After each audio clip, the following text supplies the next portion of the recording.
Welcome friends, प्रस्तुत है BA honours राजनीति विज्ञान सेमेस्टर 1 डिसिप्लिन स्पेसिफिक कोर्स राजनीतिक सिद्धांत की समझ अंडरस्टैंडिंग पॉलिटिकल थियरी के अंतर्गत महत्वपूर्ण प्रश्न और उत्तर सीरीज। प्रश्न, राजनीतिक सिद्धांतों का पतन क्यों हुआ? इसके पुनः उत्थान का क्या कारण है? उत्तर, प्राचीन काल से लेकर 19वीं शताब्दी के मध्य तक राजनीतिक सिद्धांत का संबंध राजनीतिक दर्शन से रहा है। इस अवधि में इसका लगातार विकास भी हुआ। 20वीं सदी के मध्य में लगभग सन 1950 के दशक में राजनीतिक सिद्धांत का पतन की शुरुआत हो चुकी थी, जो राजनीति विज्ञान का मुख्य विषय रहा है। अनेक राजनीति विचारकों के अनुसार, जैसे रॉबर्ट डहल तथा लेस्लेट आदि ने कहा कि राजनीतिक सिद्धांत मर चुका है। इसके अलावा दूसरे विद्वान ईस्टर और कोबेन ने भी राजनीतिक सिद्धांत को इसके पतन की ओर अग्रसर बताया है। राजनीति सिद्धांत का अध्ययन परंपरागत अध्ययन है, जो मूल्यों पर आधारित था। इसमें मूल्यों के अध्ययन पर जोर दिया जाता था। इस प्रकार का अध्ययन प्लेटो, अरस्तु, हॉब्स तथा जॉन लॉक आदि ने किया है। प्लेटो ने अपने विचारों के द्वारा इस बात की खोज की है कि आदर्श राज्य का स्वरूप कैसा होना चाहिए। इसके लिए उसने अपना न्याय सिद्धांत प्रस्तुत किया। अरस्तु ने अतिवादी विचारधारा से बचते हुए मध्यम मार्ग का अनुसरण किया है। इसी तरह हॉब्स ने व्यक्ति की आत्मरक्षा पर विचार करते हुए निरंकुश संप्रभुता के सिद्धांत का विकास किया तथा बताया कि व्यक्ति की सुरक्षा तब होती है जब वह संप्रभु राज्य की स्थापना करता है। इसी तरह जॉन लॉक ने व्यक्ति के अधिकारों की रक्षा हेतु संवैधानिक तथा सीमित सरकार के सिद्धांत का प्रतिपादन किया। 1950 से सन 1960 के दशक में विज्ञान की खोजों तथा आविष्कारों के कारण विज्ञान को प्राथमिकता दी गई। अनुभवात्मक अध्ययन पर बल दिया जाने लगा और धीरे धीरे करके आध्यात्मिक और भाषाई फिनोलॉजी का प्रभुत्व कम होने लगा। इस तरह से सन 1950 और सन 1960 के दशक में राजनीतिक सिद्धांतों का पतन शुरू हो गया। द्वितीय विश्व युद्ध के बाद राजनीति विज्ञान के अध्ययन का मुख्य विषय राजनीतिक सिद्धांत के पतन से संबंधित था। अनेक विद्वानों ने यह महसूस किया कि सन 1950 और 1960 के दशक में राजनीतिक सिद्धांत का पतन हुआ। कुछ विद्वानों ने इसे अर्धचेतन तथा बेहोशी की हालत में भी कहा। कुछ ने राजनीतिक सिद्धांत के अस्तित्व का खत्म हो जाना स्वीकार कर लिया। राजनीतिक सिद्धांत के पतन के कारण बहुत से विचारकों ने राजनीतिक सिद्धांत के पतन की बात की। उनमें मुख्य रूप से डेविड ईस्टन, जर्मेनो तथा कोबन आदि प्रमुख है। डेविड ईस्टन ने राजनीतिक सिद्धांत के पतन के निम्नलिखित 4 कारण बताए हैं। 1. इतिहासवाद। 2. मूल्य सापेक्षतावाद। 3. सिद्धांत व विज्ञान में भ्रम। 4. अतितथ्यवाद। आइए इन्हें डिटेल्स में जान लेते हैं।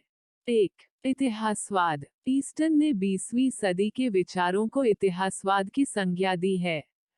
उसने माना है कि 20वीं शताब्दी में स्टुअर्ट मिल, कार्ल मार्क्स तथा लास्की के बाद कोई महान दार्शनिक पैदा नहीं हुआ। उसने बताया कि आधुनिक काल के अनेक विद्वान, जैसे डर्निंग, सोबाच तथा मैकियावली आदि जो कि सिद्धांत निर्माण कर सकते थे, उन्होंने राजनीतिक विचारों तथा संस्थाओं के अध्ययन पर ही अपना ध्यान केंद्रित किया तथा कोई नया सिद्धांत देने का प्रयत्न ही नहीं किया। डेविड ईस्टन के अनुसार इतिहासवादियों की निम्नलिखित श्रेणियां बताई गई हैं। 1. संस्थावादी इतिहासवादी। 2. अंतरसंबंधी इतिहासवादी। 3. भौतिकवादी इतिहासवादी। 1. संस्थावादी इतिहासवादियों में मुख्य रूप से अतीत की संस्थाओं, जैसे प्राचीन यूनान तथा मध्यकालीन युग की संस्थाओं का अध्ययन किया जाता है तथा इन्होंने कोई नया सिद्धांत नहीं दिया है। इसमें मुख्य हैं कार्लाइल तथा मैकियावेली। 2. अंतर संबंधी इतिहासवादियों ने मुख्य रूप से प्राचीन संस्थाओं तथा उनके अंतर संबंधों का अध्ययन किया है, जैसे मध्यकाल में चर्च, राज्य विवाद तथा उनके अंतर संबंध। इसमें मुख्य रूप से एलेन तथा कार्लाइल प्रमुख है। 3. ऐतिहासिक भौतिकवादियों ने मुख्य रूप से भौतिक तथा बाह्य परिस्थितियों का अध्ययन किया तथा अपने अध्ययन द्वारा बताया कि भौतिक परिस्थितियां ही मूल निर्धारक रही हैं। उन्होंने केवल ऐतिहासिक अध्ययन ही किया तथा सिद्धांत निर्माण की ओर कोई ध्यान नहीं दिया। इसमें प्रमुख विचारक सेबाइन तथा डानिंग आदि हैं। 2. मूल्य सापेक्षतावाद। राजनीतिक सिद्धांत के पतन का दूसरा प्रमुख कारण मूल्य सापेक्षतावाद को माना जाता है। मूल्य प्रत्येक समूह या युग की विशेषता हैं। इनका कोई सार्वभौमिक महत्व नहीं है। हमें विश्लेषण करने की आवश्यकता भी नहीं है। मूल्य सापेक्षता का समर्थन डेविड ह्यूम, काम्टे तथा मैक्स वेबर आदि ने किया है। मूल्य सापेक्षता के कारण ही वर्तमान में राजनीतिक विद्वान राजनीतिक मूल्यों का विश्लेषण समकालीन परिस्थितियों के अनुरूप नहीं कर रहे हैं। आज संसार के समक्ष अनेक समस्याएं तथा चुनौतियां हैं, जैसे प्रदूषण, बेरोजगारी, स्वास्थ्य संबंधी समस्याएं, ग्लोबल वार्मिंग, अस्त्र शस्त्रों की होड़ आदि। इन समस्याओं के निवारण के लिए विद्वानों को सिद्धांत निर्माण का कार्य करते रहना चाहिए। 3. विज्ञान और सिद्धांत में भ्रम। ईस्टन ने राजनीति सिद्धांत के पतन का एक और कारण विज्ञान और सिद्धांत में अंतर को राजनीतिक विचारकों द्वारा ना समझ पाना बताया है।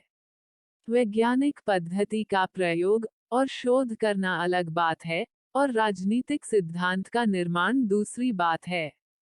इसी कारण राजनीति में सिद्धांत निर्माण के बहुत कम प्रयत्न हुए हैं। सन 1960 से सन 1970 के दशक के बाद अनेक विचारकों ने राजनीतिक सिद्धांतों के पुनरुत्थान पर बल दिया है, जिससे स्पष्ट है कि इसमें पुनरुत्थान हुआ है तथा अनेक प्रकार के समकालीन सिद्धांतों का पुनः सृजन भी हुआ है। कथित इस समय में डेविड ईस्टन का आगत निर्गत मॉडल, अमंड पावेल का संरचनात्मक कार्यात्मक विश्लेषण, कार्ल डाइच का संचार मॉडल और साइमन का निर्णय निर्माण सिद्धांत अधिक महत्वपूर्ण रहे हैं। इस क्रम में अन्य विचारक Michael Oakeshott, Leo Strauss, Eric Voegelin, Isaiah Berlin, Hannah Arendt, John Rawls, Nozick तथा वाल्जर प्रमुख हैं, जिन्होंने राजनीतिक पुनरुत्थान के लिए अनेकों मॉडल और विचार दिए। आइजिया बलिन ने स्पष्ट रूप से कहा है कि राजनीतिक दर्शन कभी मृत नहीं हो सकते, यद्यपि इनका स्वरूप अवश्य ही परिवर्तित हो गया है। इसके अलावा रॉल्स, मार्कुजे, मैकरसन तथा यूर्गेन हेबरमास ने भी सिद्धांतों का निर्माण करके राजनीतिक सिद्धांत को पुनर्जीवित किया है। तो कुल मिलाकर इस प्रस्तुति में हमने राजनीतिक सिद्धांतों के पतन से संबंधित जानकारियां प्राप्त की। प्रस्तुति समापन। आपका धन्यवाद। Disclaimer: This notes has been made after a lot of research, yet the accuracy of the answers may vary. The author assumes no responsibility or liability for any errors or omissions in the content of this notes.